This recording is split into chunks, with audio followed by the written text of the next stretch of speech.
It's 8 p.m. and here are our top stories. Sidewalks in a sorry state.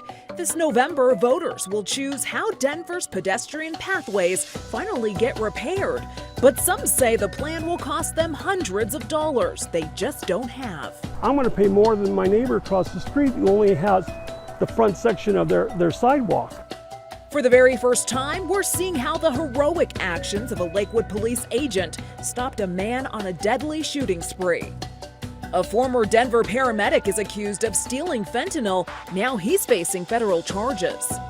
It's no surprise to postal inspectors that scammers would try and attempt this right now with the influx of the Tabor checks going into the mail. And a Denver man finds out his mail is delivered to a home on the other side of the country after scammers changed his address. For 5 or 6 days, my mail was being forwarded before I even got the validation. Tonight, we're talking to the Postal Service, asking how Coloradans can keep their mail in their own box. Good evening, and thank you for watching Denver 7 News on Local 3. I'm Jessica Porter. This November, voters will decide whether to publicly fund Denver's sidewalk repairs. The ballot initiative creates a twice-annual fee for property owners, charging them per foot of sidewalk that borders their property. For an average household, that means an extra $107 per year. But as Denver 7's Rob Harris tells us, some people could be on the hook for 10 times that amount. This is an example of the peninsula. Martin Vigil has lived in this house in southwest Denver for 30 years. And for most of that time, he's liked his unique lot. He calls it a peninsula, surrounded by streets on 3 sides. I have enjoyed it. I have no problems. I take care of my stuff. But he might not be so crazy about it in November if voters approve the Denver Deserves Sidewalks ballot initiative. I've got a lot of sidewalks, so if they charge per linear foot, I'm going to pay more than my neighbor across the street who only has the front section of their sidewalk, and I don't think that's fair. Under the proposal, Vigil could be looking at a bill of about $620 per year, according to a document prepared by Denver City Council member Kevin Flynn. I think there needs to be a lot of discussion about the disparate impacts of this. Councilman Flynn started doing some math for homes in his district to see what families would be paying if the initiative passes. He found several examples well above the $107 average, some even close to $1,000 per year or more, because they're on corner lots or they back to a main arterial road. He asked us to meet him at this home of a family with an especially high tab because they back to Sheridan. The fellow that owns this house is going to have to pay nearly $900 every year.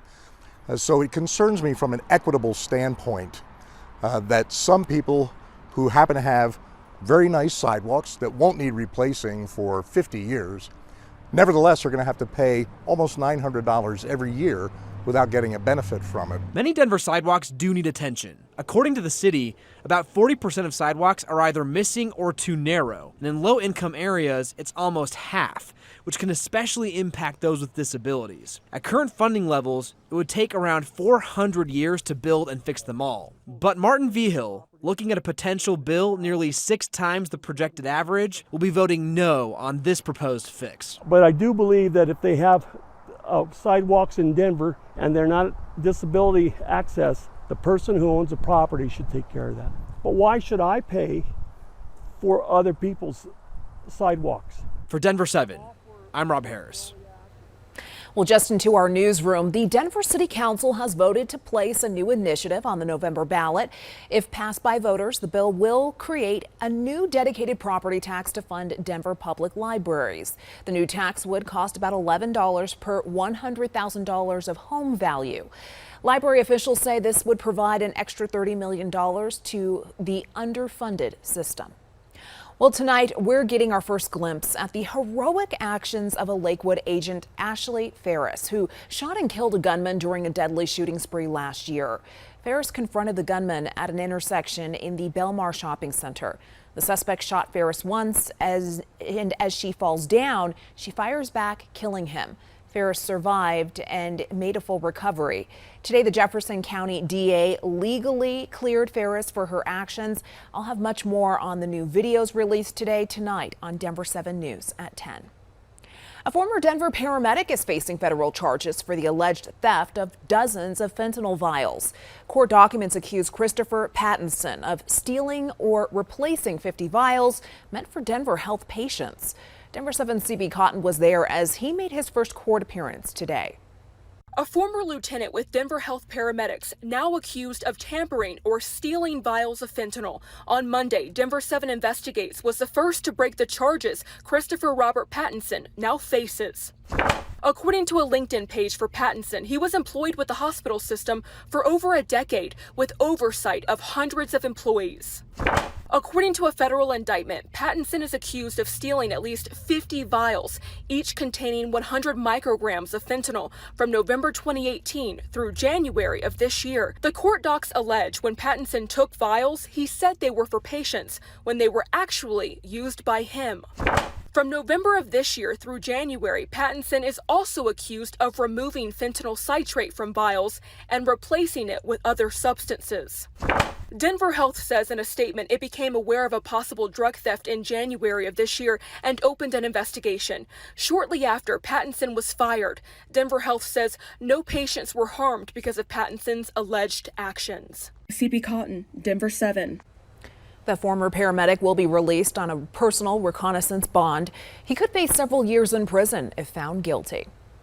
Well, there's a new push in Lafayette to save the lives of a colony of prairie dogs. The colony lives at the Westgate Office Park, which is home to several businesses, including a veterinary hospital. The owner, Dr. J.J. Wellman, says the park's owners association plans to hire a contractor to deal with the infestation. The contractor would relocate some of the prairie dogs and fumigate the remaining ones, which would kill them. Dr. Wellman agrees they're a nuisance and need to go, but she doesn't support fumigating them. We're in here saving animals all day long, and we love animals, and that's why I've dedicated my life to this. So we're all supposed to just watch as the prairie dogs are being fumigated out back. Like, it's just not right. And I'm supposed to help pay for it too. It's just, to me, it just doesn't sit well. We'll have much more on this story coming up tonight on Denver 7 News at 10, including a response from Boulder County. Its housing authority owns several of the lots where the prairie dogs currently live. Your Colorado tax refund checks should be in the mail, unless, that is, someone changed your address. Contact Denver 7 is learning this type of fraud is targeting Coloradans more and more often. Consumer investigator Jacqueline Allen is asking what's being done to protect your mail. When Steve Shelley was searching his mailbox for a Colorado tax rebate check, This is the change of address validation. instead, this Denver resident found a letter he wasn't expecting. Did this immediately set off red flags? Really big red flags. A change of address notification from the U.S. Postal Service. Now, Steve has no plans to move, but documents show someone filed a temporary change of address in his name to an address in Columbus, Ohio. So for 5 or 6 days, my mail was being forwarded before I even got the validation. Is the change of address system working? Well, I would say for the person in Ohio that wants my mail, it worked, but not for me.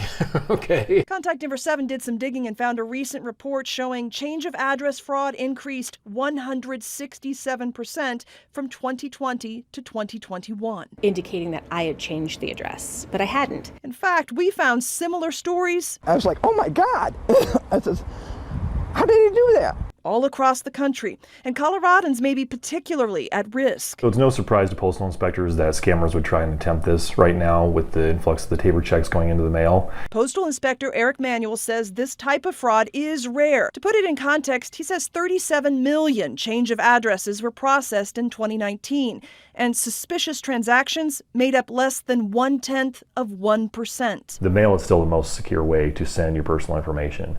Certainly when these issues get highlighted, we all concerned about that because we have that expectation of privacy in our mail. So do you think there will be changes to the system after this? Well, I think this case highlights an opportunity for the Postal Inspection Service to point out some issues with the change of address system. This is the Capital One debit card. Steve was able to get his tax refund check, and after Contact Denver 7 started making calls, he also started getting his mail once again, including a fraudulent bank account in his name. He believes the crooks opened it to deposit his tax rebate. What do you think the Postal Service needs to hear? They need a verification process, whether it's your driver's license or a credit card or something that verifies that I am who I am and I want my address changed. For Contact Denver 7, I'm Jacqueline Allen.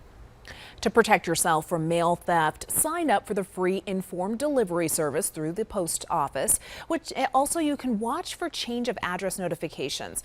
And if there's fraud, directly notify the Postal Inspection Service. Mail theft is punishable by 5 years in prison. Add in bank fraud and you're talking 30 years.